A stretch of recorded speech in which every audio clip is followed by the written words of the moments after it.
আসসালামু আলাইকুম ওরহমতুল্লাহি ওবরকাতুহ।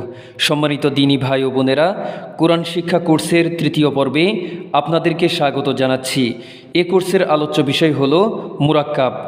ডানের হরফকে বামের হরফের সঙ্গে মিলিয়ে পড়াকে মুরাক্কাব বলে। অর্থাৎ ডানের যে হরফ রয়েছে সেই হরফের সঙ্গে বামের যে হরফ আছে সেটাকে একত্রে মিলিয়ে পড়াকে মুরাক্কাব বলে। এক কথায় মিলিয়ে পড়ার নাম হচ্ছে, যুক্ত করে পড়ার নাম হচ্ছে মুরাক্কাব। চলুন আমরা আমাদের পড়ায় ফিরে যাই।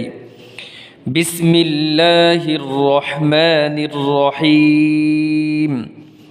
বা আলিফ, হা বা, হা জিম, জিম দাল, মিম আইন, আইন صاد, ظا لام, لام كاف, ها واو, لام ها, حاميم, ميم نون, لام ألف, لام حا, حا يا, ياسين, كاف با, قاف واو, ها ميم, با ها, يا ها, تا ها, جيم را, خا ذال, صاد عين, ضاد غين,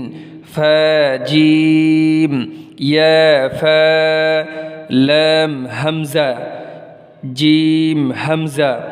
যদি কোনো হরফের উপরে ছোট করে হামজা লেখা থাকে তাহলে নিচের হরফের উচ্চারণ হবে না, হামজার উচ্চারণ হবে।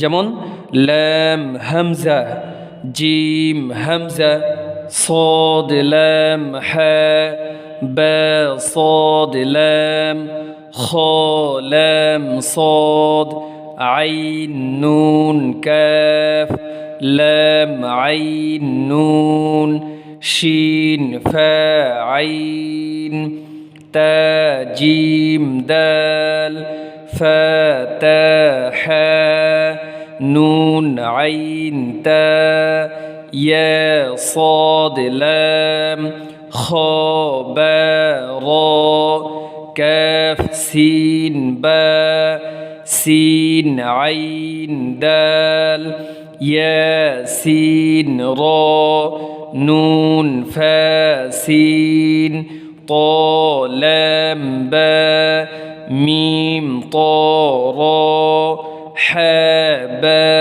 طا, عين لام ميم, با عين دال, شين جيم عين, قاف لام ميم, عين قاف لام, عين لام قاف, ها لام كاف, سين ها ميم, سين فا ها, كاف نون تا, سين كاف نون, ضاد حا كاف, يا تا لام واو, نون عين ميم تا, جيم عين لام نون, لام عين لام كاف,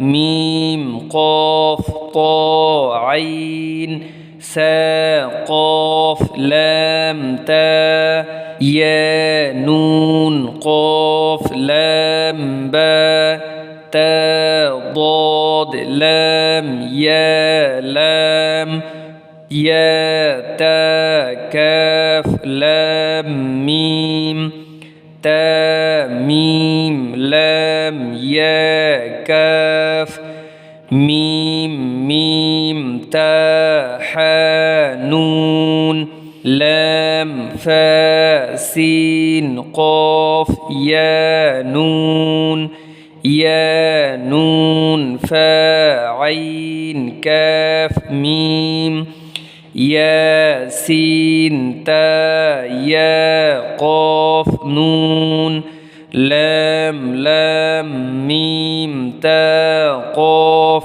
يا نون, নুন জিম আইন লাম হা মিম আলিফ লাম লাম আইন লাম মিম ইয়া নুন লাম নুন সিন হামজা লাম নুন হা মিম লাম ইয়া জিম মিম আইন নুন কাফ মিম লাম ইয়া সিন তা খ লাম ফা নুন কাফ মিম মিম সিন তা ضاد আইন ফা ইয়া নুন। সম্মানিত দিনী ভাই বোনেরা, তৃতীয় পর্ব এখানেই শেষ।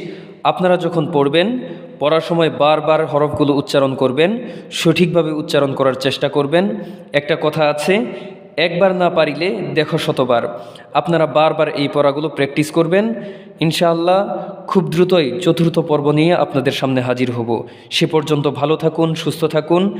আল্লাহ আপনাদেরকে পবিত্র কুরআনুল কারীম সঠিকভাবে শেখার জন্য তৌফিক দান করুন। আমিন।